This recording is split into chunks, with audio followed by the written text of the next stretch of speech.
Hi guy. ఈరోజు ఆటోలో ఆఫీస్కి బయలుదేరాను. ఎప్పుడు బైక్లో వెళ్ళేవాడిని.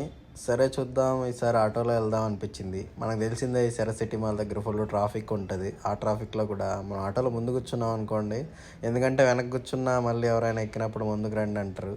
చూసారా, ముందు నాతో పాటి అవతల కూడా ఇంకొకరు కూర్చున్నారు. ఇంకో చోట ఆగి ఇంకొకరిని కూడా కూర్చోపెట్టారు. అంటే టోటల్గా మొత్తం నలుగురు ముందరే. సో ఏటీఎం మాల్ దాటుకున్నాము. ఇప్పుడు మనం గచ్చిబౌలి సర్కిల్ దగ్గరికి వెళ్ళబోతున్నాము. మనం చూడొచ్చు ఏటీఎం మాల్ దాకా ట్రాఫిక్ ఉన్న తర్వాత ట్రాఫిక్ ఉండదు. ఇదే అనమాట మనం దిగాల్సిన గచ్చిబౌలి సర్కిల్ స్టాప్ వచ్చేసింది. అలా డ్రైవర్కి ఫోన్పే చేసేసి మనం దిగేసి అలా నడుచుకుంటూ వెళ్ళిపోతున్నాం. This is called Gachibowli circle. మనం ఇలా ఆఫీస్లోకి ఎంటర్ అయిపోయాం.